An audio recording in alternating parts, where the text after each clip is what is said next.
Hi everyone, welcome back to our YouTube channel soldier wife తులసి.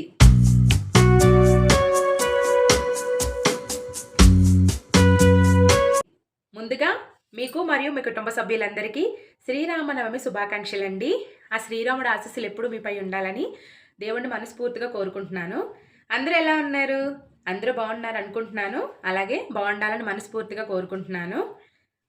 ఈరోజు ఈ వీడియోలో మనం శ్రీరాముడి గురించి కొన్ని విషయాలు అయితే తెలుసుకుందామండి.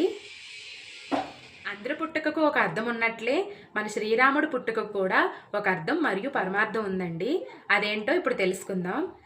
దశావతారాల్లో 7వ అవతారంగా రావణ సంహరణార్థమై శ్రీరాముడు వసంత ఋతువులో చైత్ర శుద్ధ నవమి గురువారం నాడు పునర్వసు నక్షత్రపు కర్కాటక లగ్నంలో మధ్యాహ్నం 12 గంటలకు జన్మించినట్టు అందరూ చెబుతూ ఉంటారు. ప్రతి సంవత్సరం ఇదే రోజున శ్రీరామనవమి ఒక పెద్ద పండుగలా జరుపుకుంటాము. శ్రీరాముడు రావణ సంహారం చేసి ధర్మాన్ని రక్షించాడు.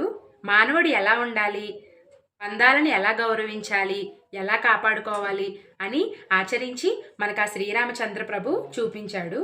రాముడు అనగానే మనకి గుర్తొచ్చే కొన్ని పదాలు: ఆయన ఆదర్శ పురుషుడు, అలాగే అందరి బంధువు, మన ఇంటివాడు అని అనుకుంటాం. శ్రీరాముని గొప్పతనం గురించి మనం ప్రత్యేకంగా చెప్పాల్సిన అవసరమే లేదు. ఆయన ఒక భర్తగా, ఒక తండ్రిగా, ఒక కొడుకుగా, అలాగే ఒక సోదరుడిగా, ఒక రాజుగా అన్ని విషయాల్లోనే ఆయన గొప్పవాడే. రాముడు ఉద్భవించిన నవమి కనుక శ్రీరామనవమి అని మనం శ్రీరాముడు పుట్టినరోజున శ్రీరామనవమిని జరుపుకుంటాము. మరి శ్రీరాముడు నవమి రోజు అంటే పుట్టినరోజున మరి సీతారాముల కళ్యాణం ఎందుకు చేస్తారో మీకు తెలుసా?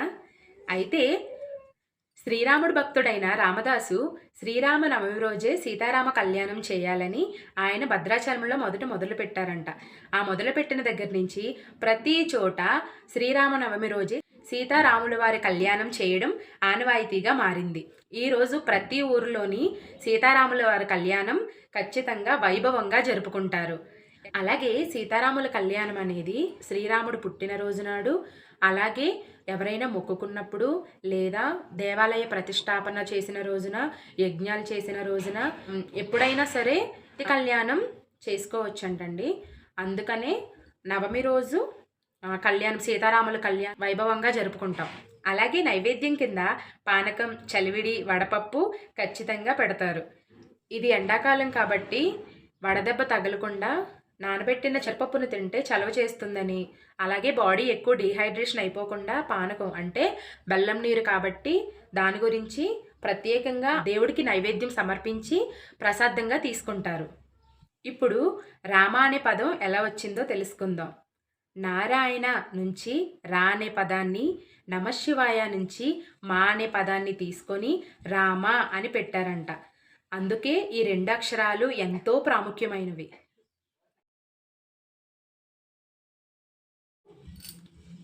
ఇప్పుడు శ్రీరామనామం యొక్క అర్థం ఏమిటో తెలుసుకుందాం. మొదట నామం.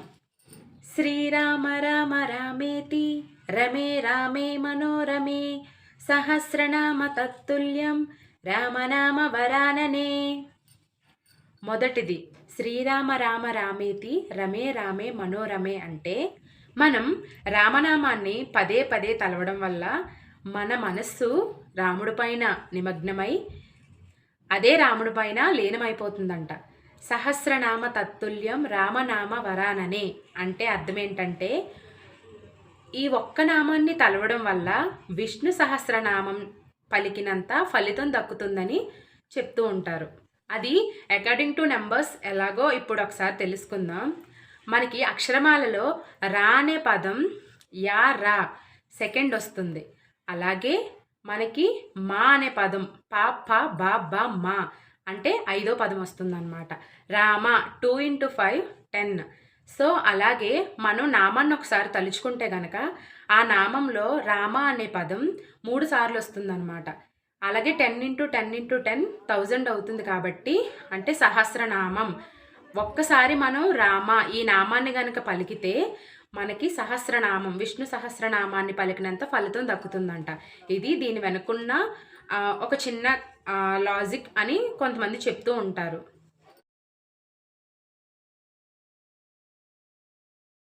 అలాగే మనం శ్రీరాముడిని తలిస్తే రాముడు ఒక్కడే అనుకుంటాం. కానీ అలా కొంతమంది ఏం చెప్తారు అంటే శ్రీరాముడిని తలిస్తే 6 దేవతలు పలుకుతారంట. వాళ్ళెవరో ఇప్పుడు తెలుసుకుందాం. శ్రీరామ అంటే రాముడు. అలాగే రాముడు ఎక్కడుంటే అక్కడ ఖచ్చితంగా హనుమంతుడు ఉంటాడు. సో ఆంజనేయ స్వామి. రాముడు ఆంజనేయ స్వామి. తరువాత ఆల్రెడీ మీకు చెప్పాను, రామ అనే పదంలో నారాయణుడు శివుడు కూడా కలిగి ఉంటాడు. సో శ్రీరామ అంటే మన నలుగురే వచ్చారు కదా అనుకుంటున్నారా? శ్రీ అంటే మనకి లక్ష్మీదేవి. అలాగే శివుడు ఎక్కడుంటే అక్కడ పార్వతీదేవి కూడా ఉంటుంది. అలాగే ఇప్పుడు మనం శ్రీరామ అని తలిచిన వెంటనే 6 దేవతలు పలుకుతారంట. వాళ్ళు ఎవరెవరంటే శ్రీ అంటే లక్ష్మీదేవి, రాముడు, హనుమంతుడు, అలాగే నారాయణుడు, శివుడు. సో ఈ నామం అంత మహిమ గలది. అందుకోసమని చెప్పే శ్రీరామనామం ఎంతో గొప్పది అని అందరూ అంటూ ఉంటారు. తప్పకుండా మీరు కూడా శ్రీరామనామాన్ని వీలైనంత వరకు తలవడానికే ప్రయత్నించండి. శ్రీరాముడు ఆశీస్సులు ఎప్పుడు మీ పైన, మీ కుటుంబం పైన మరొకసారి ఉండాలని మనస్ఫూర్తిగా కోరుకుంటున్నాను. ఈ వీడియో నచ్చిందా? ఎంతో కొంతమందికి ఉపయోగపడుతుంది అని అనుకుంటున్నాను. నచ్చితే కనుక లైక్ చేయండి. అలాగే మీ ఫ్రెండ్స్ అండ్ ఫ్యామిలీ మెంబర్స్కి షేర్ చేయండి, సబ్స్క్రైబ్ చేయండి. నెక్స్ట్ వీడియోతో మళ్ళీ కలుద్దాం. అంతవరకు సెలవు. జై జవాన్, జై కిసాన్, జై శ్రీరామ్. Bye bye.